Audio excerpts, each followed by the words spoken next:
Bismillahirrahmanirrahim. Alhamdulillahirabbil alamin wa bihi nasta'inu ala umurid dunya waddin. Wassalatu wassalamu ala asyrafil anbiya'i wal mursalin sayyidina wa maulana Muhammadin wa ala alihi wa ashabihi ajma'in. La haula wa la quwata illa billahil aliyyil azim. Amma ba'du. Qala al-musannifu rahimahullah wa an Abdurrahman ibn Auf radhiyallahu anhu, dari Abdurrahman bin Auf radhiyallahu anhu, qala, Abdurrahman mengatakan, sajada Rasulullah sallallahu alaihi wasallam fa'atala, kemudian memperpanjang as-sujuda, sujudnya. Tsumma rafa'a ra'sahu, kemudian bangun mengangkat kepalanya. Faqala, lalu Rasulullah bersabda, inna Jibrila,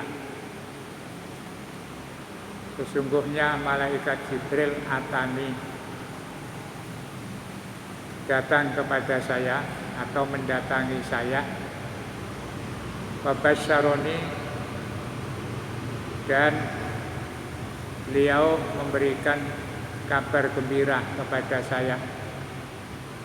Fasajatu, maka kemudian saya sujud lillahi, kepada Allah, syukron, karena bersyukur. Rawahu Ahmad, diriwayatkan oleh Imam Ahmad, wa sahahahu Al-Hakim. Imam Hakim menganggap hadis ini sahih. Yang bisa diambil dari pemahaman hadis ini adalah suatu sikap Rasulullah ketika mendapatkan berita gembira. Di dalam beberapa riwayat dikatakan, pada saat malaikat Jibril datang kepada Rasulullah, itu membawa berita yang membahagiakan Rasul. Yang dimaksud berita itu adalah malaikat Jibril mengatakan, barang siapa yang bersolawat, man shalla alaihi, siapa yang bersolawat atau berdoa kepada Rasulullah, sallallahu bihi asyron. Jadi Rasulullah ketika mendapat informasi siapa saja umatnya yang mau bersolawat kepada Nabi sekali, Allah membalasnya dengan 10 kali solawat. Solawat itu maknanya rahmat. Ketika kita mendoakan Rasul, dalam bahasa umum bersolawat kepada Rasulullah, itu Allah membalas orang yang bersolawat itu. Kalau dia bersolawat 1 kali, maka dibalas oleh Allah 10 kali. Dan berita itu membuat Rasulullah senang, karena di balik informasi itu ada beberapa kesimpulan. Yang pertama,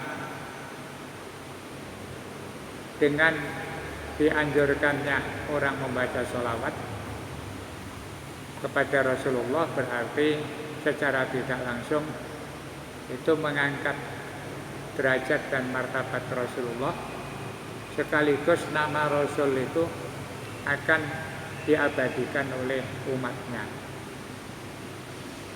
Semakin banyak orang membaca sholawat, berarti semakin banyak orang menyebut nama Rasulullah Shallallahu Alaihi Wasallam. Seperti di dalam surat Al-Insyirah, Alam nashrah laka sadrak wa wada'na anka wizrak alladzi anqadha dhahrak wa rafa'na laka dzikrak. Jadi Rasulullah namanya diangkat, dipopulerkan oleh Allah dengan banyak orang yang menyebut nama Rasul. Salah satunya dengan bersolawat. Baca solawat itu bagian dari kita memperkuat martabat dan derajat Rasulullah di hadapan Allah dan juga dibandingkan dengan para nabi yang lain. Maka Rasulullah senang. Dan ketika sujud itu fa'atolah sujud. Sujudnya sangat lama.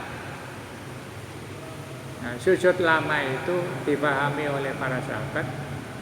Itu betapa bahagianya Rasulullah ketika mendapatkan berita kenikmatan baru.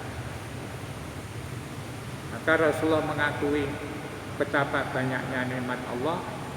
Kemudian dengan sujud itu berharap kepada Allah agar terus ditingkatkan nikmat yang diberikan kepada Rasulullah. Jadi sujud, memperlama sujud itu pertama mengakui adanya nikmat yang baru diterima. Yang kedua, Rasulullah ingin supaya dengan bersyukur itu kemudian nikmatnya semakin ditambah.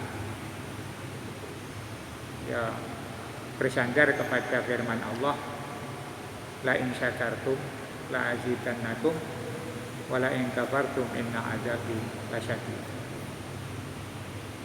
Membaca sholawat itu bagian dari mengangkat, memperkuat martabat Rasulullah di hadapan Allah Subhanahu wa taala. Maka kita dianjurkan memperbanyak sholawat itu karena Rasulullah begitu senangnya ketika mendapat berita umatnya kalau mau bersalawat itu akan diberikan tambahan pahala yang dengan ibadah yang sangat ringan Allah memperbanyak pahala kepada umatnya. Jadi para ulama yang memperhatikan ajaran-ajaran Rasul itu menganjurkan kepada seluruh umat yang beriman kepada Allah dan Rasulnya, kalau bisa itu punya kebiasaan membaca sholawat supaya pahalanya ditingkatkan oleh Allah. Jadi sholawat itu bagian dari cara kita menambah pahala yang dengan ibadah ringan tetapi pahalanya besar. Jadi kalau bisa jangan sampai dalam sehari semalam pun tidak pernah bersolawat. Tapi insya Allah minimal orang yang ahli sholat pasti di dalamnya ada sholawat. Apakah redaksinya itu Allahumma sholli ala Muhammad atau Allahumma sholli ala Sayyidina Muhammad. Dan itu sholawat baku, sholawat standar secara syar'i. Sholawat di dalam sholat yang disebut sholawat Ibrahimiyah itu adalah standar. Karena itu ada sebagian ulama yang tidak suka dengan sholawat yang aneh-aneh. Bahkan ada yang mengatakan bid'ah. Jadi ada sholawat itu, ulama yang menyebut ada sholawat syar'iyah standar sesuai dengan redaksi yang diajarkan malaikat Jibril kepada Rasulullah, yaitu salawat Ibrahimiyah. Allahumma shalli ala Muhammad wa ala ali Muhammad kama shallaita ala Ibrahim wa ala ali Ibrahim innaka Hamidum Majid. Itu standar. Tidak pakai fil alamina. Di aslinya itu Allahumma shalli ala Muhammad wa ala ali Muhammad kama shallaita ala Ibrahim wa ala ali Ibrahim innaka Hamidum Majid. Kemudian berkembang berdasarkan unggah-ungguh etika penyebutan para sahabat kepada Rasul. Sahabat-sahabat itu kalau panggil Rasulullah itu tidak ada yang ngukuh, selalu berusaha manggil dengan cara yang santun. Ada yang bilang ya Maulana, wahai Tuhan kami. Persamaan kata Maula itu Sayyid, ya Sayyidina.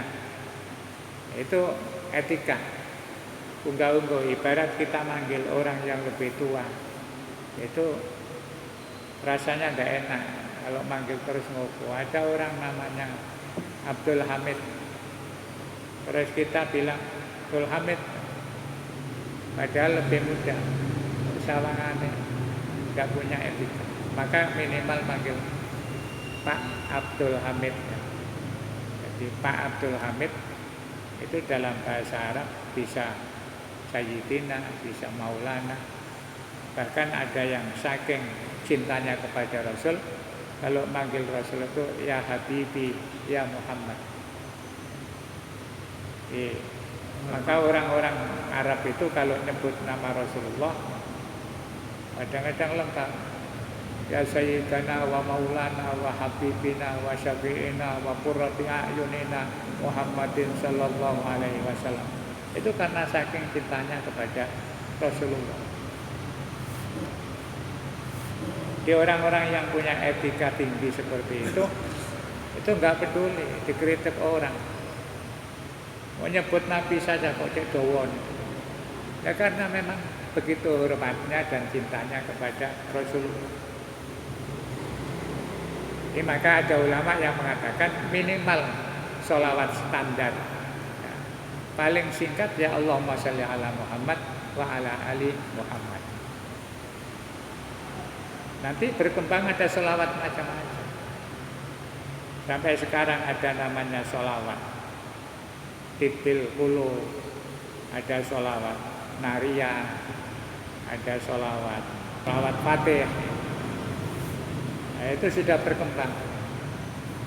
Misalnya sholawat Fatih itu juga karya para ulama sufi, karena mereka menganggap bahwa Rasulullah itu bisa dijadikan sarana tawasul kepada Allah untuk supaya doanya diperhatikan. Ada sholat Allahumma sholli ala Sayyidina Muhammadinil Fatihi lima ughliq wal khatimi lima sabaq nasiril haqqi bil haqq. Itu sudah perkembangan sholawat. Ya sekarang macam-macam.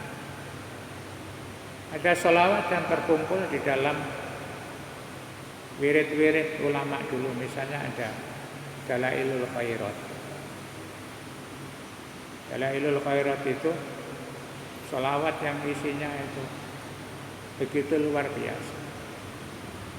Baru mulai sholawat saja sudah nawaitu an usolliya ala Sayyidina Muhammadin sallallahu alaihi wasallam ittiba'an li amrika wa syauqan li nabiyika. Itu ada mukadimah yang sangat panjang, yaitu tujuannya supaya merasa dekat dengan Rasulullah. Jadi sholawat itu penting. Di samping ada zikir-zikir yang lain. Kalau belum punya zikir sholawat ya cari hafalan sholawat. Minimal ada wiridan untuk mendekatkan diri kepada Rasulullah. Karena merasa dekat dengan Rasul itu bagian dari cara kita untuk dekat kepada Allah.